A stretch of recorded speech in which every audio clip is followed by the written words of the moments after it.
Session of intimacy with the world, Bnei Akiva. Really, as I said, we need like 10 full sessions at least to go through all the stuff we need to talk about. Last year we actually got more. This year we only have 5. That's what they're giving me. So I'm squeezing 10 or more into 5s. And last week, yeah, that's it. Good maths. But we've got to catch up a little bit of last week. So we're going to go start off with that. But just to give you the title of this week is we have a very important concept which I think everyone in their own world, in their own way, will get something out of if you tune into it. Yeah, it's not an easy concept, but I think it's something which if you focus, which is really the main point, it's all about focus, then you'll get something out of it. Like, last week I have to say you guys are focused, and we're a little bit later today, so that's all cool. The 2 concepts, being effective and win-win. These are really foundational in relationships. What does it mean to be effective? If anyone can give me an idea, and then we'll summarize last week's and carry on with this. What would you say being effective? Like, what does it mean to use your time? You're here for how long? 6 months, 7 months? 9 months. And then now let's say you get into a relationship. So now 9 of that months is busy with that. Or you have a relationship back home and you're still trying to hold on to it. So you've got to work out what's most effective use of time. That's part of life. Choice is learning to choose in, as Stephen Covey's the one I'm basing this on, choosing first things first. What's your priority? What are you about? What do you want to achieve in life? And we mentioned, this is where we have to go backwards again. What are your goals? That's last week's concept that we ended off with, the mission statement. I don't know if anyone wrote anything down. Did anyone, you're welcome to share if you feel comfortable. Did anyone write down something? What is it? What are your goals this year? What are your goals in relationships? What are your goals in life? These are 3 important points. Goals this year, because that's what's in front of you now. Goals, relationships, you have a goal. I mean, because the girl's going to have a goal. She wants to connect. She wants to get something out of it. Yeah, hopefully, like we said, we're talking about guys and girls here, yeah? We're not talking about other things, yeah? That was made clear last week. Yo, you want to ask a question straight off the bat? Oh, yes. So we mentioned last week, thanks for coming. Last week having a mission statement. So we already have someone who put something down. Yeah, that's it.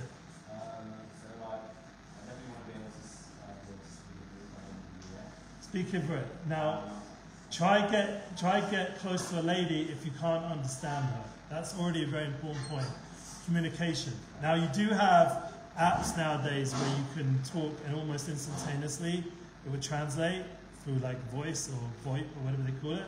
But the point is that you are relying on a very unnatural flow of communication if you're going to rely on Google Translate or something like that. So once again, we were trying to create, that was the beginning of the whole course of intimacy, is you're trying to create the most natural, connecting way with this other half, with this person, this woman, this lady, this soulmate you want to connect with. You want it to flow. If it's all disjointed, which does happen sometimes, and you have to live with that also, but remember there are other ways of communicating than just the words. So he wants to learn Hebrew, which is important. But then remember, there's also body language, there's also your energy, there's also the chemistry. There's a lot of factors going on with communication other than just, in fact, you know, this is an important concept that people don't know. But say you hook up with a girl, yeah, this happens. I don't know if it does. If it doesn't, I have a wife, Baruch Hashem. Now, how much of intimacy with your wife or your soulmate or your girl is based on physical or emotional? What would you guess? Emotional. No, what would be the percentages? What would you say? If you guess. It doesn't have no, one relationship could have 70% more like physical. He sounds like one of those hookup apps, you know, like if you're working with that consensus Because you're both consensual adults and you're consenting through the app to hook up. So then he's correct. It's physical, and that's the goal, and that's the most of the focus is on that. But a normal relationship is what our friend here said, 70-30. Tony Robbins brings down it's actually 90-10. That's his. I don't know where they get these percentages based on Pew or some sort of survey taken or some scientific experiment. It also depends how often you do that. Like if you do that, I don't know, every day. So it's physical. You don't care. You just worry. Yeah, but let me just explain something. This is what people don't get, and I think our friend here does get, is that a lot of the connection point with a woman, even if initially it seems comes over like you're saying, this whole physical, horny kind of vibe, you imagine that that's what's driving a woman, and you're hoping that's what it is, but a lot of it long term is going to be emotional. And that really is, unless they're like some sort of psychological, like gone through certain sexual traumas or something's happened in their life to reorganize their brain, like they were, God forbid, like this whole child sex slavery going on in the world. So they've been sort of educated to become like a sex toy. Most normal women who you're going to be interacting with, please God, are not like that. The nice young Jewish ladies here or outside of this program that one day you'll meet or at the right time, you're going to realize that 90% is emotional and 10% is the physical. Now maybe for you it's not, okay, you're a man, slightly different, built different, but in the end, this is what we're going to learn. The next point we're going to learn in the course, not just being effective in time, that means being on time, but we're also going to learn, no, you have to leave. And then we have this side, we've all got that excuse. I'm a magic also, no, I'm not. I was actually a magic in a rehab program once. That was crazy. That was one of the craziest jobs I ever did. But all these guys were crazy. Like they were hardcore drugs, sex addiction, gambling, all the craziest stuff. And it was in Israel. And their approach was, if you go past the program rules, they put you in a dungeon. It was like army style, proper, like maybe worse than the army. Like you're letting a person. I'd go visit them. They're like pissing themselves in the dungeon. Because they're not giving them any way to get out of that place until they've understood the rules. It's like old school draconian ways of doing it. And I worked in this place, I was like, oh my God, you've got it good. Yeah, let's just say. I know you don't have drug issues, but Did the dungeon, did the theme of the dungeon, change based on what your addiction was? It was pretty, if you basically acted out on your addiction, then you ended up there. Yeah? So it doesn't matter what it was. So for some women it was cutting. I mean, and then I didn't see so many women in the dungeon. It was mostly guys, yeah. But it was really the drug use that they got very heavily punished. But I want to just come back to what we're saying. We want a win-win. That's the fourth point. We're jumping around a little bit, but this class is about two things: being effective and having a relationship with women. That means you have to look out for their good as well. I know that sounds a bit like, against the general rules of, say, a sex app or whatever, but your goal as a man is to realize the way you're going to be happy in this relationship is that she's happy. Now that is a very hard challenge. But there's a famous line from Gedalia Fenster: you don't want a wife who's a trophy wife, you want a wife who's going to win you trophies. You don't want a girl who's everyone's going to be like, wow, she's great, but then she's totally caught up with herself. A narcissist, all she does all day is take Instagram photos, and you're just this annoyance, like a guy that she'll put up with because she's allowed you into her narcissist world. You want a girl that actually wants a relationship, and in that relationship, she's going to win you trophies. She's going to make you become the best you can be. That's the point of the line. You don't want a trophy wife, you want a wife that wins you trophies, and that means it's a mission together to win-win. And that means, to go back to last week's class, you've made the interaction, you've been proactive, you've gone out your way. You're not reacting to girls, you're being proactive, you're being positive. You're initiating relationships. Now, you've done that. The second point is, you have goals together. You have a mission together. There's certain common ground. Do you agree that you need to agree on certain things? I'm not talking about who you vote for in America or whatever, or in Israel or whatever. I'm talking about politics. I'm talking about agreeing on life goals. Like you both want to live in this place, or you both are into certain things, you have a similar friendship circle. You know what I'm saying, yeah? You understand this idea of like similar goals. That means, coming back to our friend here, he says he wants to learn Ivrit. Did you write anything else down? I'm sure there was. That's your main goal here. If I don't get anything out of this program. That's worth it. Okay, so Ivrit is important. Having ability to communicate, know Ivrit. Remember, Ivrit is not just whatever. It's very, throwing a little bit of rabbi stuff. Ivrit isn't just whatever. When you're learning Ivrit, you're learning the language that goes all the way back. It's like one of the oldest languages. And even Joe Rogan, we mentioned him last week, even Joe Rogan's impressed with Ivrit. Why? Because he says it's the only language in the world that has a numerical value to it. Meaning it's not just built in a linguistic way, it also has a numerical use, which gives it a very deep concept. Because if you think about it, all of coding and all of the science technological world is built through having a code, a numerical system.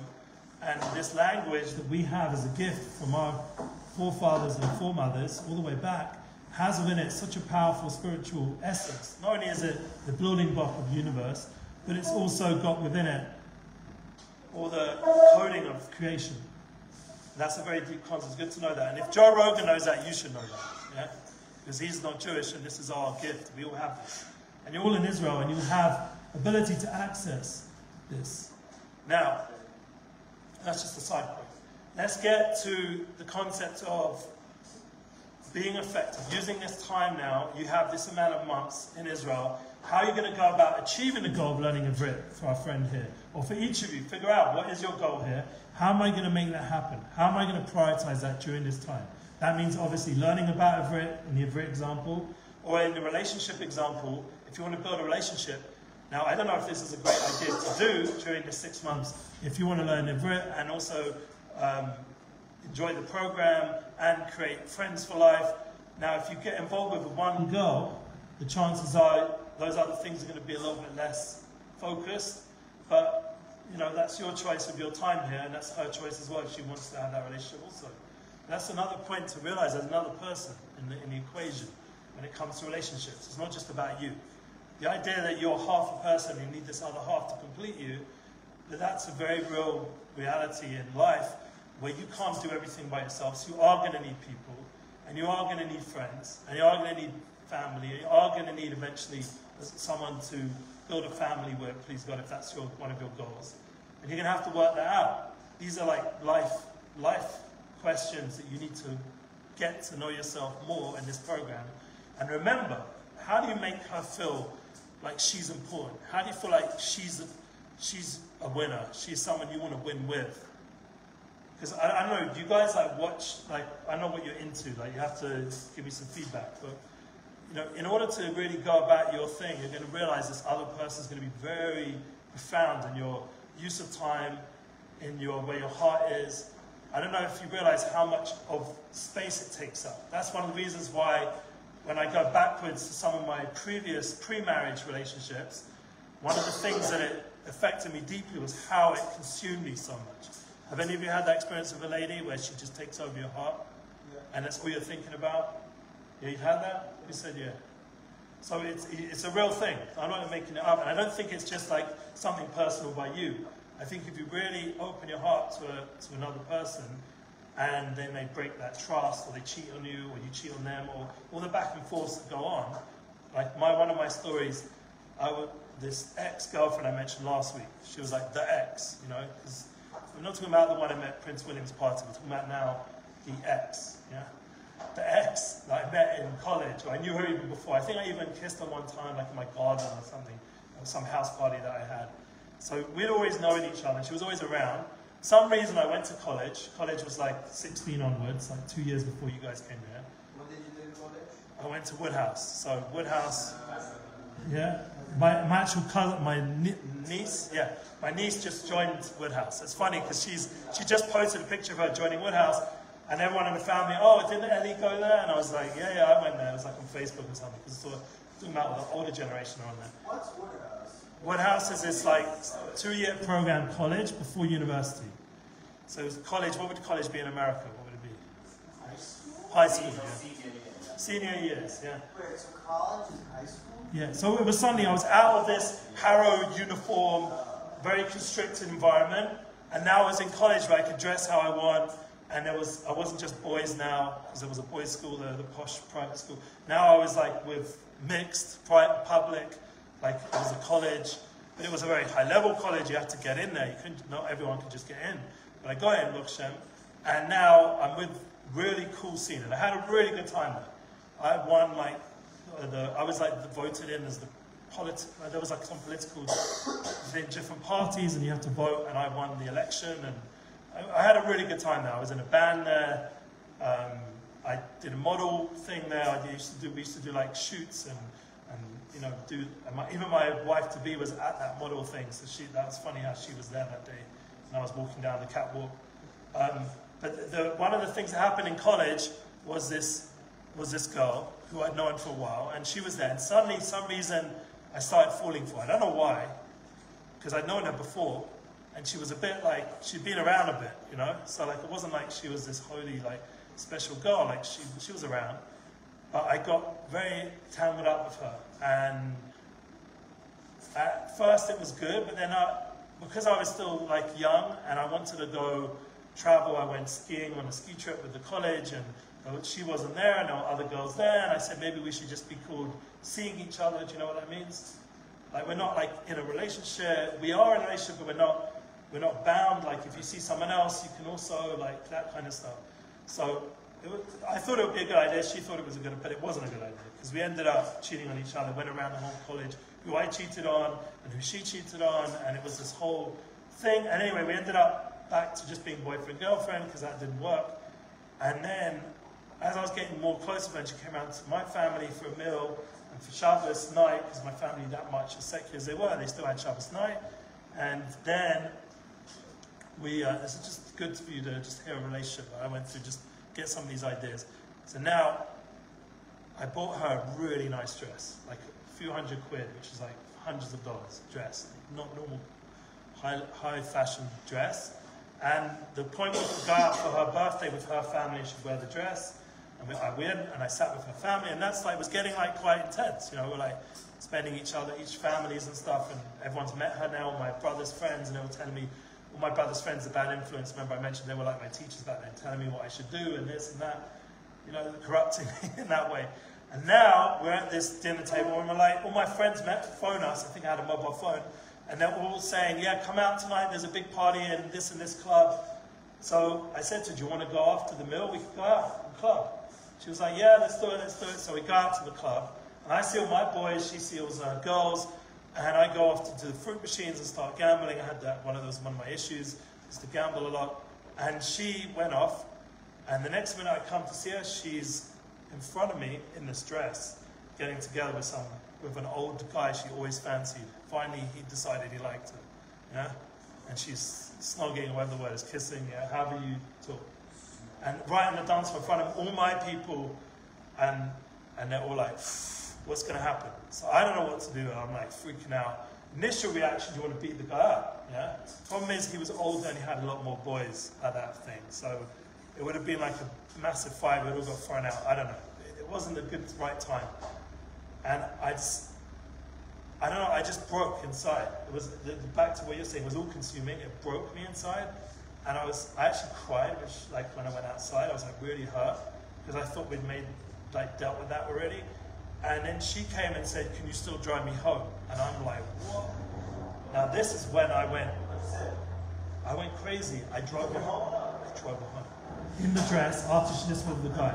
And that's where you become like, you lose logic, you lose rational, because your mind, you suddenly, this heart feeling, this love, supposedly, and this fire, this feeling, it says when Ish and Isha, man and woman, is Aish, there's this fire. Aleph Shin, we said Ivrit, it's a holy language, has a lot to it. So when Aleph Shin, Ish and Isha, if you take out the Yud and the Hey, the connection point, yeah, the divine name, you just get left with fire. So suddenly this fire started coming. And that was literally for the next few months of my life, this fire. Meaning I had to see her all the time at college, and it was all kinds of like weird stuff. We kept hooking up, and then I hear rumors that she'd been with the other guy, and I challenged her, and it was like this back and forth. And it got really out of control to the point where I mentioned my story. I was in Magaluf. Did I tell that story yet? So the summertime, I went to Magaluf with all my friends.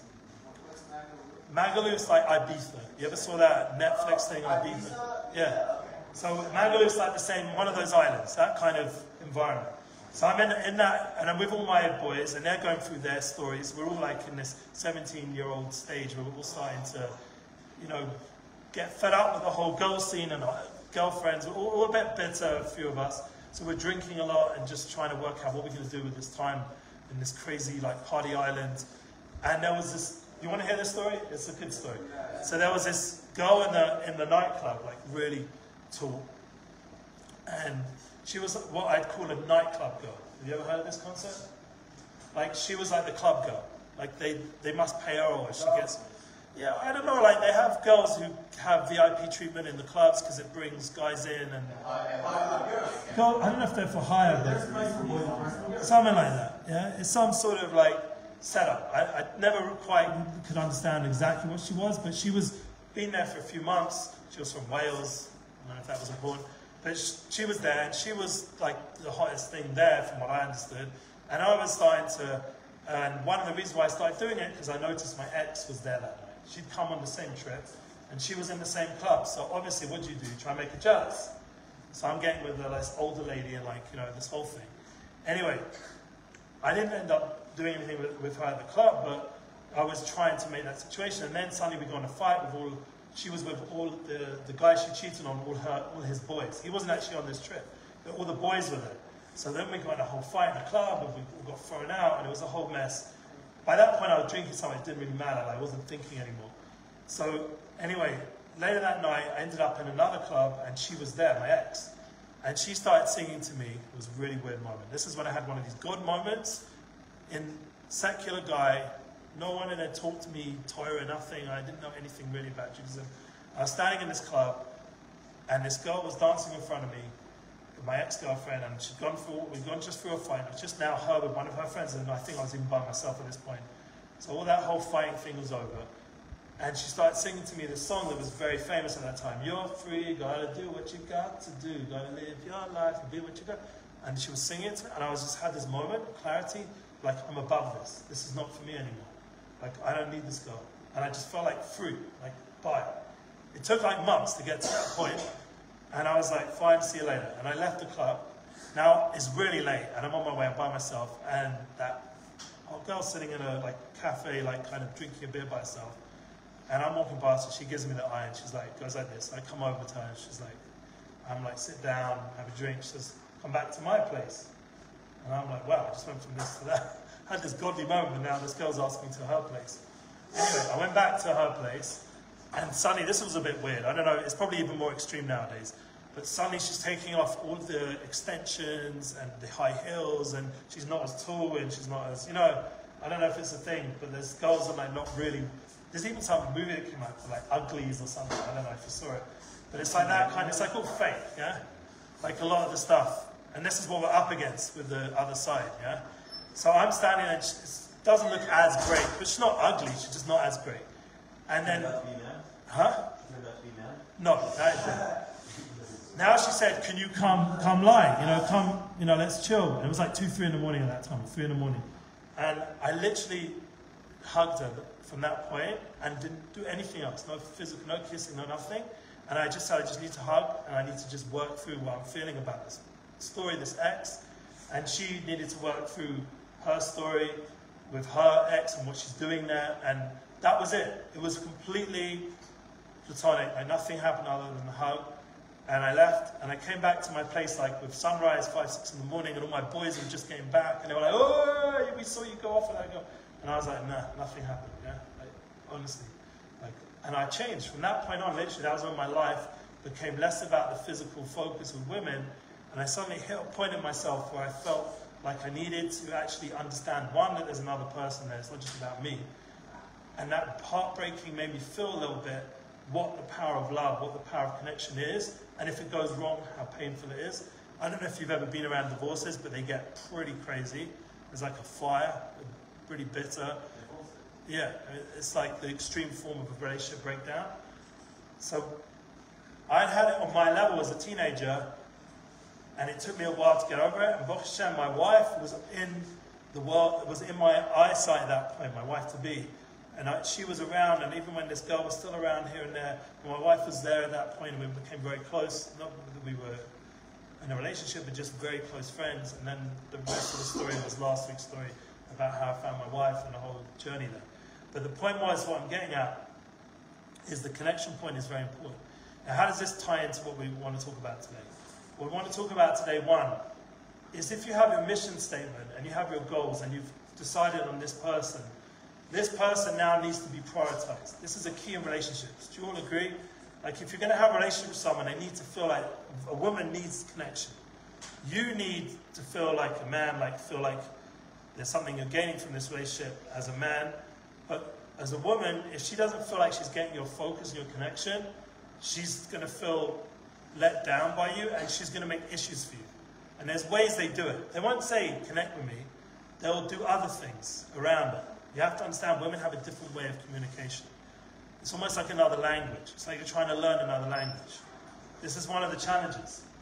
You've got to realize, I'm being really honest about this. You're dealing with someone who's speaking in a different way, a different form of communication. You have to figure out a language. One of the things my wife and I share constantly, which gives us a lot of humor between us, is reels. I don't know if you've ever seen these relationship reels. The reels, you know, R-E-E-L from Instagram. Reels. No, reels. There's a lot of like back and forth between us every day, like a few different reels of like funny moments in relationships. Like, and it makes you realize how so many couples are going through the same up and downs, same difficulties, and it really is just a matter of just accepting how men are a certain way and women are a certain way. Now, there are obviously individual differences, and you have to figure that one out, and that's part of the fun, getting to know each other, getting to know what you agree on, what you connect on. But there's going to be a lot of differences. There's going to be a lot of things that are going to be different, how you process experiences. You go out, you're like, example, social experience. You go out, you want to connect to your boys, you want to have fun, and you want to have an experience, and she needs to be like, yeah, you know, let me do that whole boy thing, like with my boys. But she's not really wanting to be standing there by herself.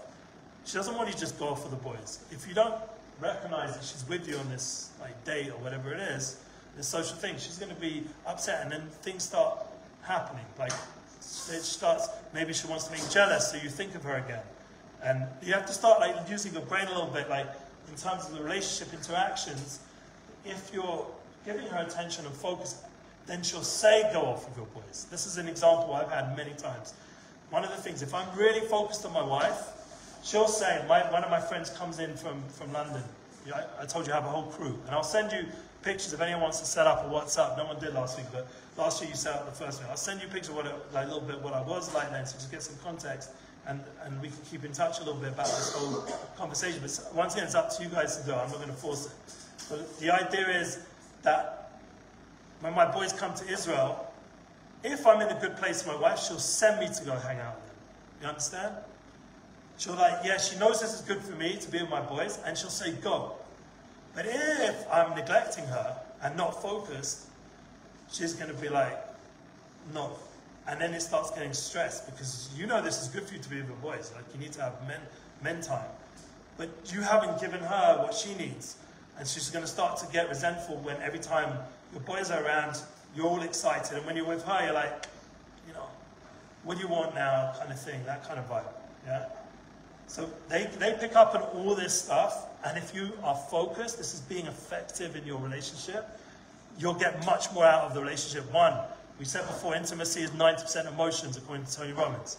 So if you're emotionally there when she needs you, and even in the intimate moments, you're 90% focused on what she needs, her emotional well-being, being sensitive, it's all consensual, it's all about her.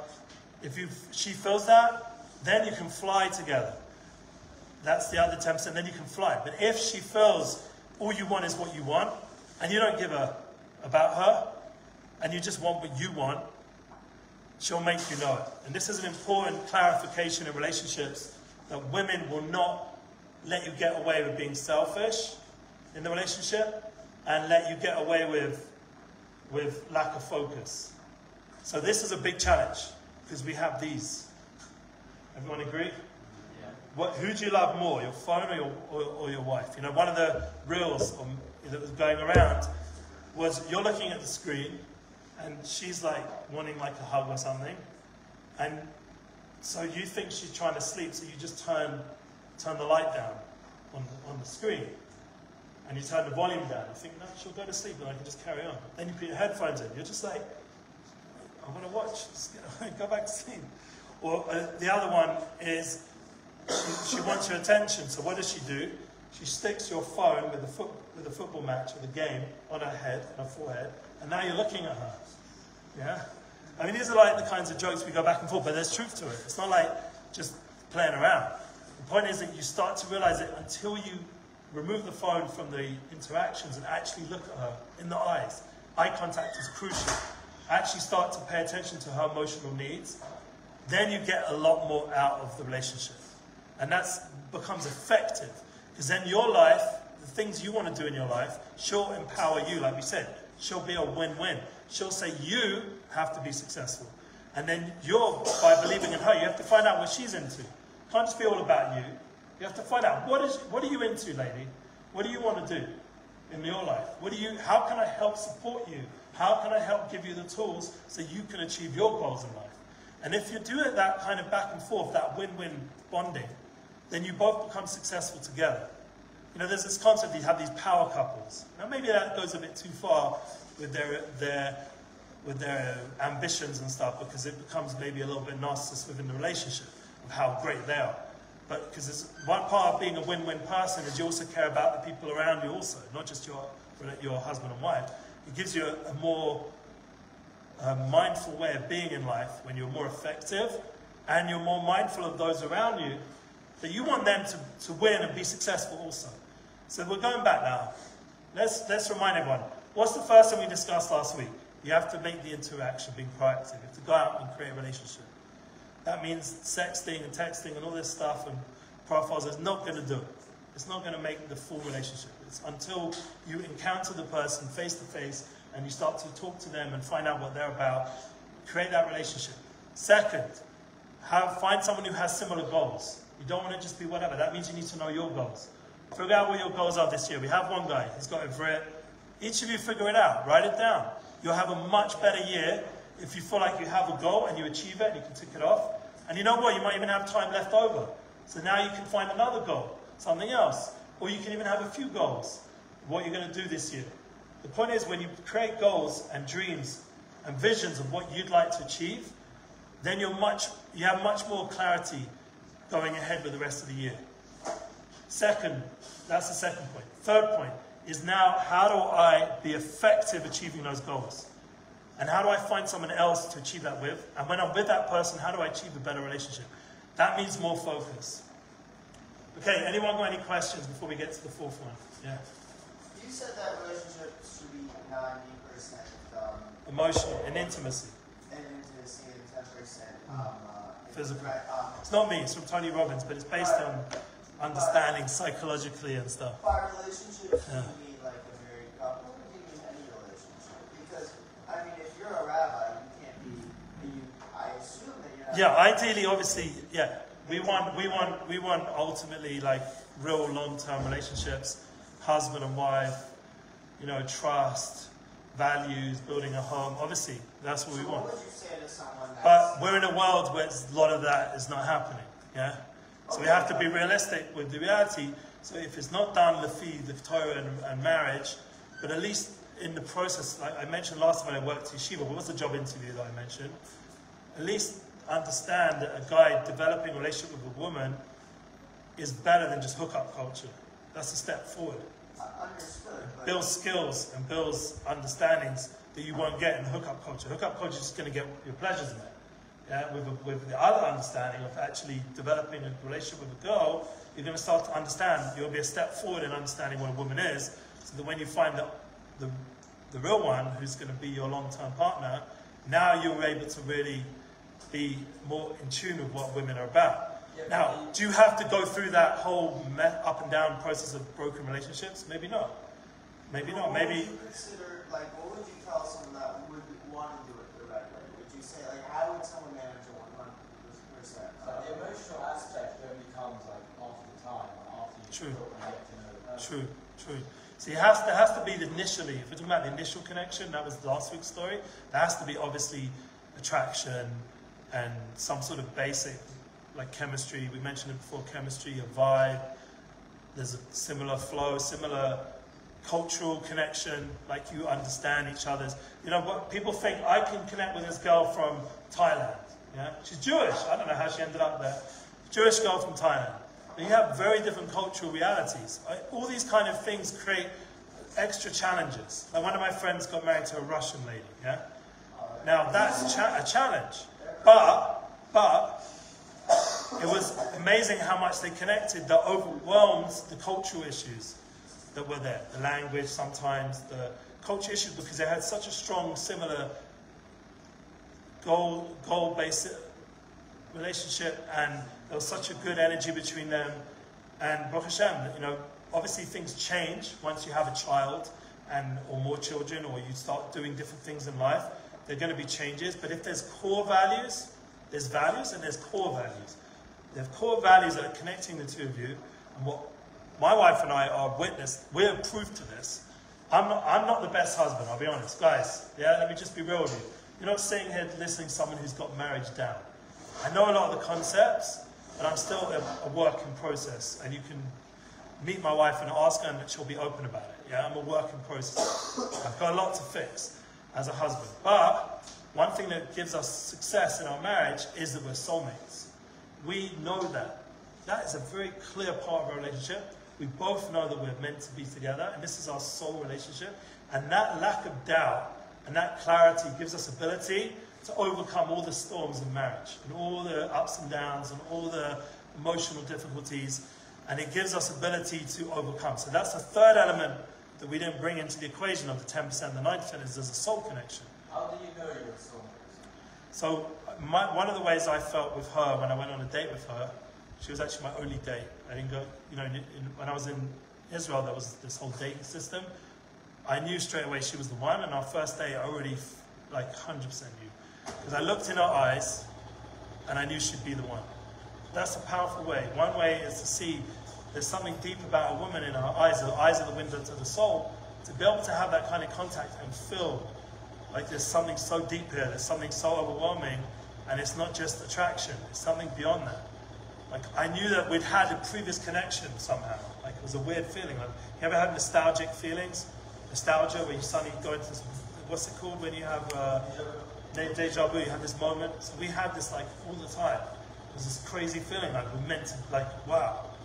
And so when you're already touching on such an intense level, it's much greater than the physical and just, or emotional.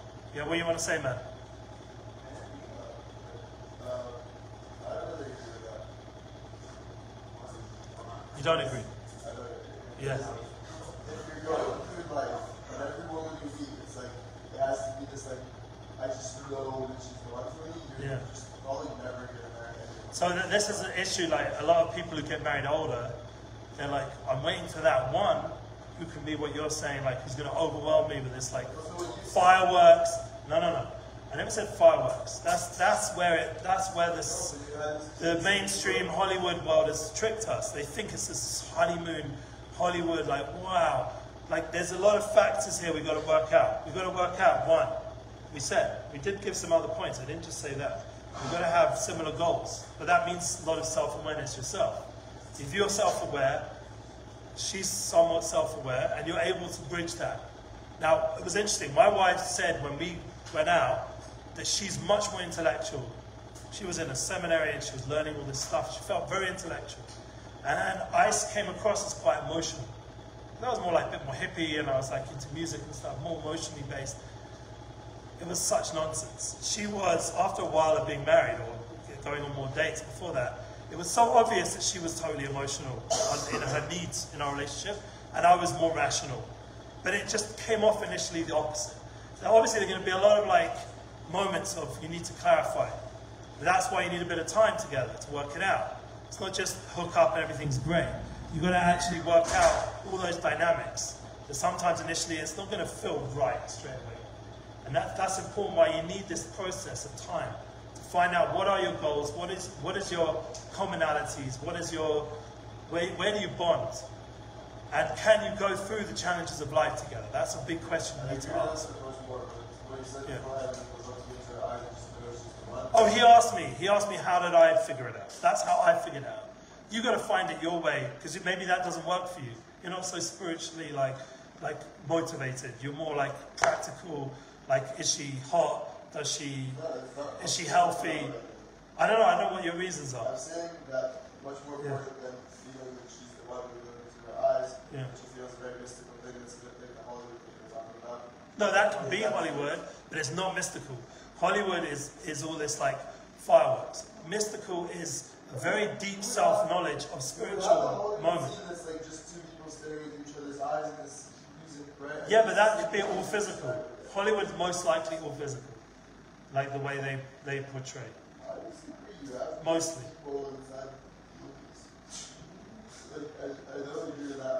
People live in like a movie lifestyle, yeah?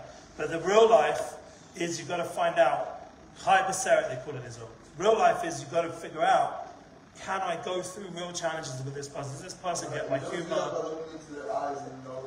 That's just one aspect. But that's important. That's one way, one tool. If it doesn't work for you, don't use it.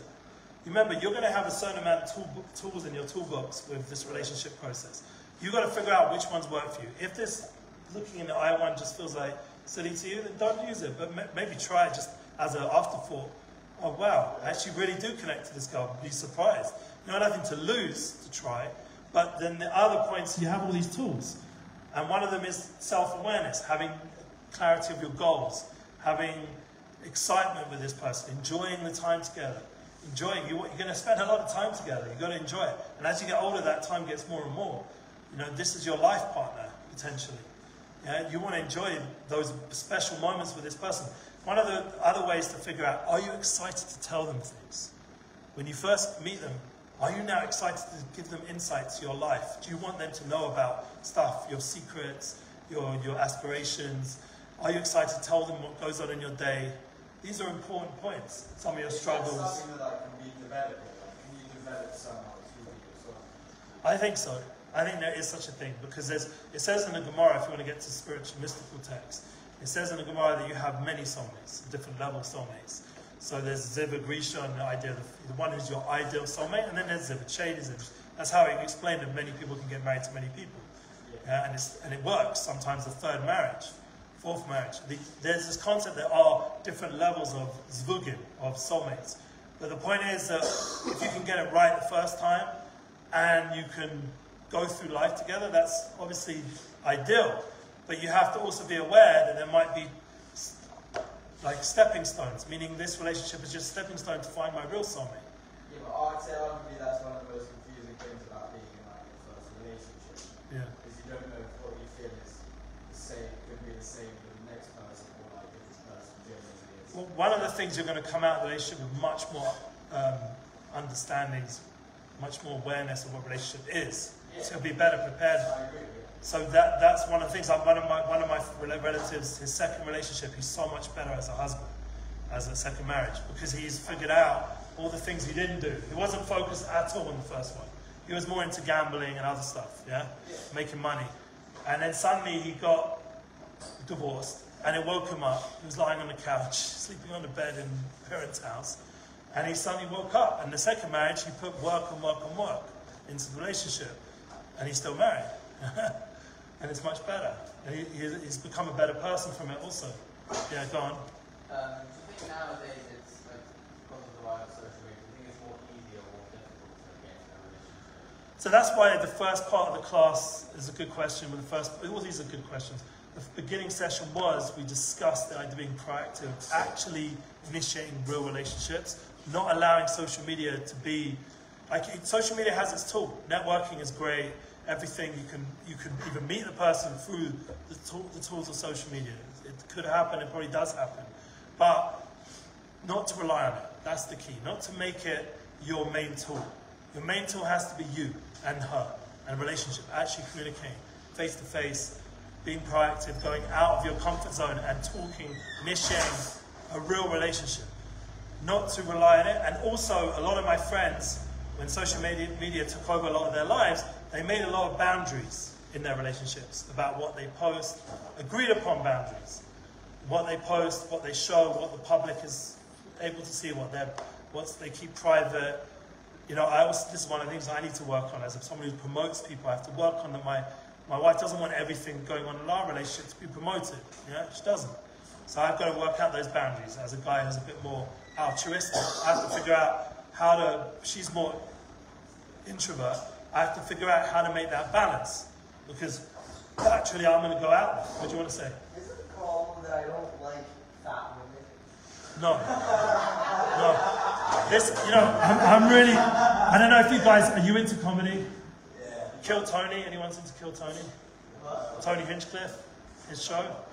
No, I'm serious. I don't like fat women. No, so this is like, there's a guy there called, there's a guy who comes on, his name, he comes on the show, and he said exactly, that was his opening line, what you just said. Like last year at school, this girl asked me out, and she was fat, so I said no. But the only reason I said no is because she was fat.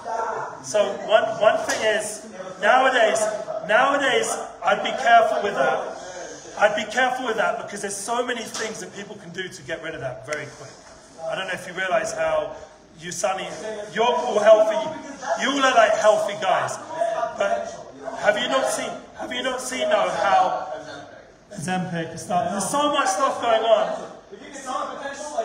You can turn around in 2 months and she's no longer, no problem, thank you. She's no longer, I was happy to hear the question. She's no longer fat. That's the point, that she can change very quick. And we have tools nowadays. Now, you don't want to go into a relationship with someone wanting it to change. That's true. That's true. Now, a lot of that's where women, you have to be careful of this. You don't want to get involved with a woman who's going to want to change you. Because a lot of women, I don't know if you've had that experience, but they think they can change you and they make it it's like it's part of their like project. You're a project for them.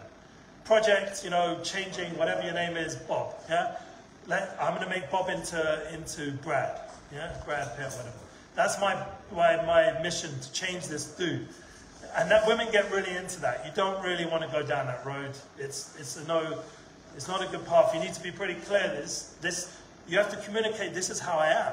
Now I'm open to grow together, like work stuff out, but you're not changing me. There's a big difference. Having a growth mindset, we mentioned last week, is very positive. Growing together as a couple is exciting. It's actually enjoyable. Having someone force you to be something you're not, or something they want you to be, is crap. Is not a good relationship. And women need to know that. That means you need to communicate to them. Now they're going to have their things with you. And you'll say, look, I hear what you're saying, your issues with me. I want to grow towards making you more happy. And since we're a couple and we're real, and I want to make this work, I want to grow towards what you want or what you need on some level. But I can never be exactly what you imagine to be. Let's get to know what we actually are, and together we'll grow. Yeah, go on. You feel like your soulmate is like meant to be? As in like, destiny. You have one like out yeah, destiny, yeah. There is such a thing. I do believe in that. What about like all the people I believe like in that. Who are 4 years old and like, you know. Yes, there's a lot of situations. So one of the things that I've said, because I have a relationship podcast, check it out, it's called Relationship Flow. And one of the discussions I mentioned when this came up, because there's a lot of people not married, a lot of people not in relationships, it's actually becoming more and more common. There's like a massive world of males in America who are not with anyone. Not only that, not even getting sex. You're not even, I don't know how they're, I couldn't live with that. I don't know how they function. I personally, I feel for them, yeah, I don't know. But one of the things I spoke about in this podcast, that you do have a soulmate that you might not ever find, but you have ability to fulfill those needs through other things in life. For example, friends. For example, family. For example, projects, mission. You fulfill your larger dreams, and there just doesn't end up being someone to do that together with. My podcast is on Spotify. Relationship Flow, Ellie Goldsmith. Unity Flow is the other one. Yeah. Something really strange about me is I don't mind sleeping with a fat woman. What the fuck? Wait.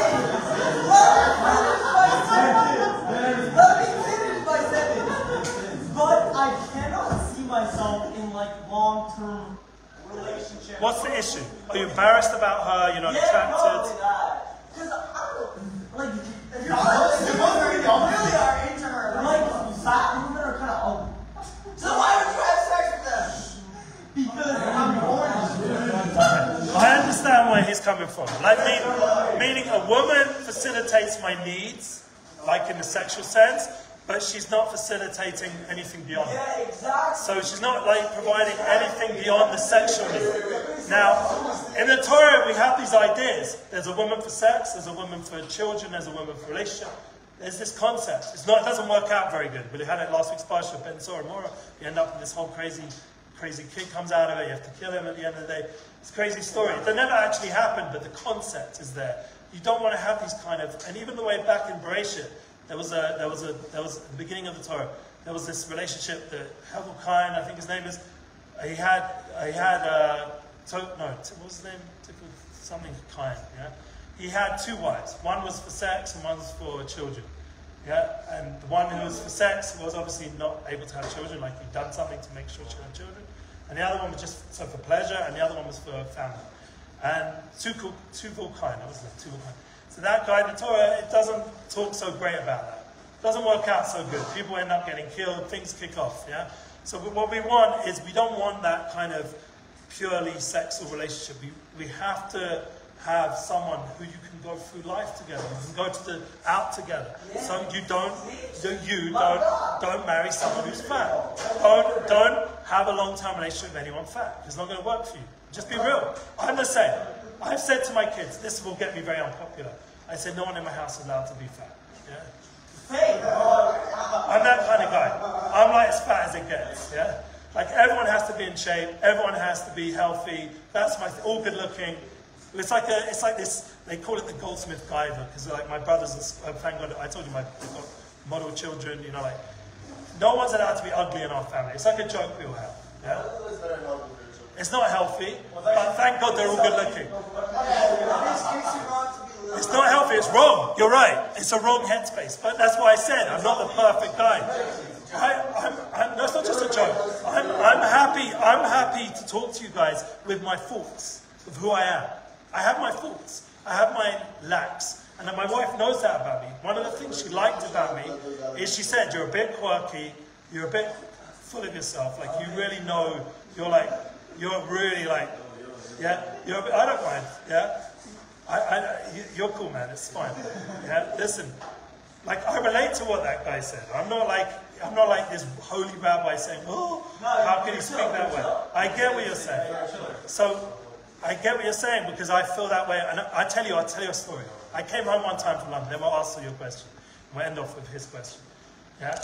I came home from London, I was like on some sort of fundraising trip. I was a rabbi in a program, I was a midnight rabbi. You can Google it exists. And I was this rabbi, it was cool. We went on this trip, and I was with this other fundraiser dude. I didn't raise much money, but I had a good time. Yeah? So I come back, and my wife's standing there, and we'd had a bunch of kids, and she was wearing like one of those more like Hawaiian kind of shirts, where like more fat people wear, like there's more room. And I said, if that's my wife, so there was someone waiting outside, if that's my wife, I'm going back to London. Yeah? I said it to the fundraiser dude, and then we turned around, and it was my wife. So I come inside, and I listen to this. This is whack. I said to my wife, she knows the story already. I come into the house. I paid for this till now. I come into the house and I said to my wife, yeah, we were talking about the trip and this and that. And by the way, I said to this guy, I said, now, I told her this story. I don't know why. Like, it's like I said, like I've done some pretty stupid things, like driving my ex-girlfriend home, like stupid stuff. I told her this story. And she was like, oh my gosh, I can't believe you said this. Now, this is the worst thing you can say to a woman, that they're fat or they're this and that. Never criticize a woman. That's another rule. Don't criticize her. It doesn't pay. You suffer for years for it. Yeah? That doesn't sound like a good relationship advice either. What? No, it's not good advice. Don't do it. Now, then, what happened? If she genuinely does something that hurts you, you should tell her that. No. Wait a minute. We'll get there. So what happened was, she ended up stopped eating like all kinds of like pastries, unhealthy food that she was as a pregnant lady. You know, you consume a lot. And she ended up becoming an exercise teacher, and she's like in great shape. And, you know, so I'm like, I made a mistake, but it worked out okay. And that's important to know that. You can screw up, But if you're persistent, you can screw up, you can say the wrong thing. Most men do.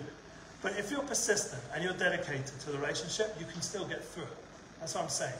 Like, it's about dedication. It's not black or white. You can screw up, you can do all the wrong things, but if you're dedicated, you can get through it, and it can come out okay. This is like a bidi evid, like a secondary way of dealing with things. There's a much better way of doing it, exactly. Now, you have to figure out what the better way is, because it's not always written down. Because each woman's going to have her own language. You're going to have to figure out how to say it in the right way. My way was wrong, but it worked out okay because I made up for it and probably another 20 other things. But you've got, what I'm saying to end off the class is that you have to seek out a win-win relationship. You have to seek out a relationship that's effective, that's focused, and that ultimately you're leading to long-term connection. A relationship when you're intimate, all the aspects are fully alive. The emotional, the physical, the spiritual, everything needs to be there. You want to have all the tools that we talked about. Our friend here is good, he wants tools. You want to need to have all the tools in play. You can't just think that one approach is going to work. That's one mistake people make. They learn these like marriage books or relationship books, or they listen to marriage advice. There's this Esther Perel, I don't know if you've heard of her. There's all these people out there with all their advice. And they're saying that. You can listen, and there's always something you're going to get, but it's never going to be the full thing, because you're going to have to put it through your personality, your reality, and for this person in front of you, and be very real. Get to know that person that you're trying to now create a joyful relationship. Figure out what's going to make her happy. Now, we have two questions, because we went over one. We'll do quickly two. But just say he was there first. Yeah, go on. Are you saying that you shouldn't have sex with someone who's in a relationship? Yes. And also, yes. You shouldn't. 100%. I understand how you should start. How you start our relationship. Yeah. So anyone from the guru world, like the thought leader world, has already figured this out. That sex already like clouds your judgment. Because sex, like he said, if a fat lady doesn't even like her, that's still good enough for a man. It clouds your judgment. Now you're not thinking. You're thinking with your, if you know what I mean. You're not thinking with your mind, your heart. You're not fully engaged in the relationship. It just becomes a very low base level achievement. Now, if you're thinking in the full way, that means you first have to go through stages to get to that intimate moment. That's a process. We're going to talk about that in the later classes, about the process of getting to the intimacy. It doesn't just kick off straight away. And that's why they all recommend, if you can hold out for a few months at the beginning of the relationship, which is what I did. I got engaged to Bob and I got married to Hanukkah. You hold out, and then you slowly build up a process till you get to the wedding night, till you get to the time where now you're together, or if you're not into the Torah religion way of doing stuff, but you will at least wait. You don't just hit it off straight away. I think not saying we should sleep with our immediate. I think it's just saying why would it be smart to do that when we have to marriage is married. Wait until marriage Wait. We never hooked up. I told you we were platonic. I don't know how, but we were. I wasn't that way. But somehow in that world, hanging out in nightclubs, house parties, being in my house, being in cars, situations all the time, we somehow made it to marriage. She was still a virgin at 21, and I was someone who, had experience, but growing out of that way of being to a woman, of just treating her like a sex toy, like actually being with a woman and treating her like a woman, not just what I could get. And what was your question? Sorry.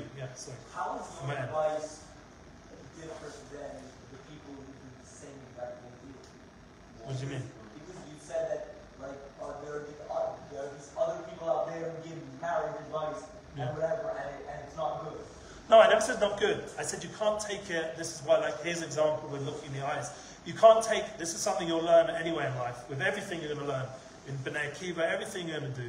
You can't take one person's opinion and make that like the golden rule. You have to be open-minded and flexible in your process of learning things, what works for you, what's good for you, how do you now connect to this concept. I've done this with the Rabbi Torah world. I've had a lot of different rabbis as my guides. It's a journey of finding what works, and often in the end I end up with finding the best part of that person and taking that on my journey, for me. And that's the same with relationship with a soulmate. What's beautiful is somehow it works out that you can just keep growing together till 120, till the end. And you just keep growing together. But that's because it's a different kind of relationship than, say, a guide or a leader, or someone you're connecting with, or a counselor, or a therapist, someone you're connecting with, they're for that time period. They're not for the rest of your life. They're just a teacher for that moment. Whereas with your wife, this is someone who's your other half, who completes you. And that's where you get to ultimately. Now, to come back to my advice is steps and processes. We've already had 4 points. Be proactive, interact, find relationships. 2, mission statement. Get goals, get dreams, get visions, what you want in life. Find another person that jives with that. 3rd, be focused when you're with her. Be effective with your time use. And most importantly, once you've done all those personal developmental levels, now you can really join with her, and now you can win together. And you make her win, she's a winner, you're a winner. You win in life, you win in your job experiences, you win in your social experiences. You want both of you to win. And she's investing in you, you're investing in her, and you have a successful journey together.